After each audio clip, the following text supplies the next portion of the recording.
Namaste, I am Vidya Magesh Kumar. Welcome to my channel Vidyarthi Creations. Continuing with my sketchbook practice, in this video I am showing a lotus pond in a typical pen and ink style of watercolors. First I create an ink drawing in full details and then fill it up with watercolors. As I show the process, I will also share 5 tips on how beginners can stay committed to the practice of art in spite of the numerous hurdles they may face. These tips have helped me immensely in my art journey. I had received these tips from various sources such as my mentors, books or videos while looking for ways to improve my art skills. These tips have been religiously followed by me in my initial years of art journey.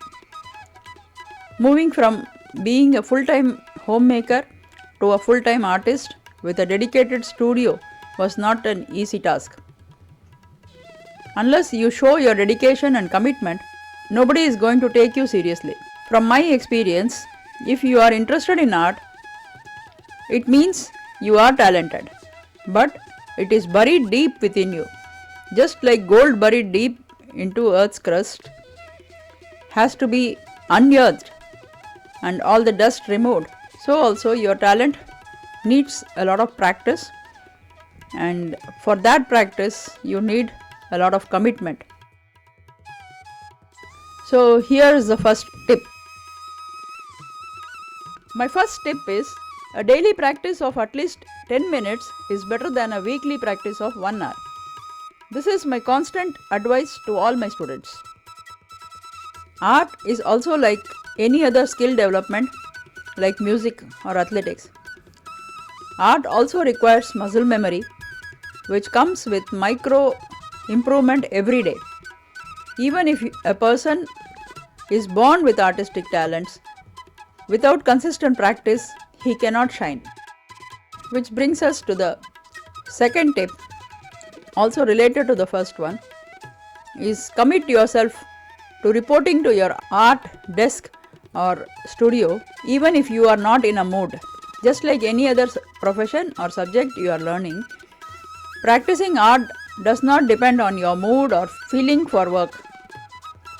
Becoming an artist is also 1% inspiration and 99% perspiration. I have followed this advice very seriously. Whether I have any plans for the day or not, I would sit at my desk at the allotted time every day. I would at least scribble a few drawings on my practice book. Slowly, I started planning what I would do at the allotted time, and now it has become my second nature.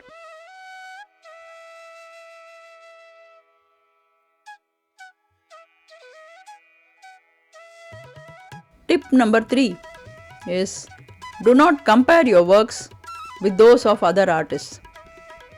One of the worst ways to sabotage your art aspirations is comparing your work with others. In the initial days, remember you are still learning and you don't know the struggles or efforts made by the other artist to reach that kind of expertise. You may take inspiration or even get advice on how that person has improved his art, but never feel put down by the comparison.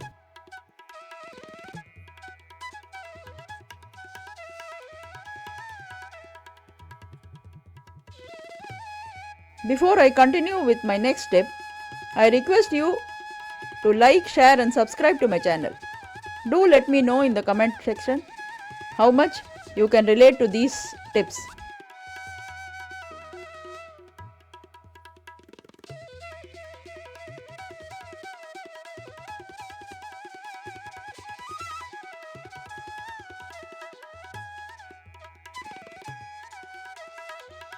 Tip number 4 is to continue to create art immaterial of whether your previous work was a success or failure. Would you stop painting if you think you have created a masterpiece? No, right?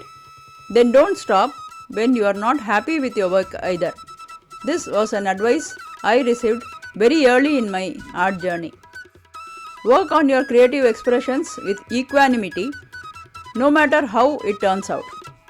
Learn the lessons and move on. This is a very important aspect of artist. If you get too attached to your artwork, you will feel sorry if it gets sold, and you might feel discouraged when the artwork doesn't turn out the way you wanted.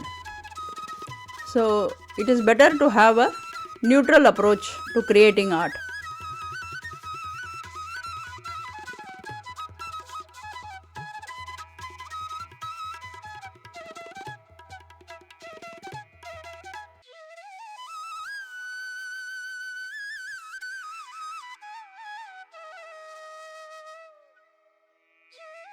So now the fifth and the most important tip: gift yourself for the accomplishment you have made in creating a piece of art.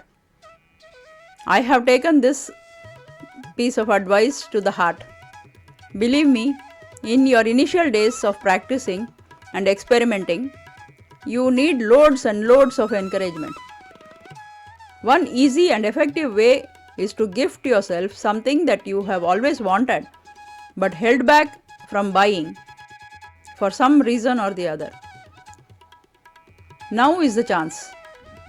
In my case, it is always a trip to my favorite art shop and buy some new medium I haven't tried or an art tool that I have always wanted.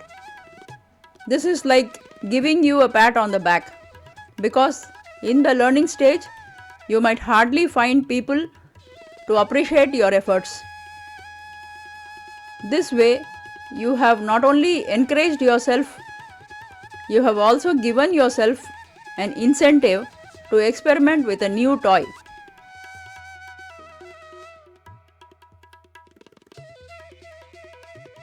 I hope these tips help beginners to pursue their artistic journey in a more dedicated and fun way.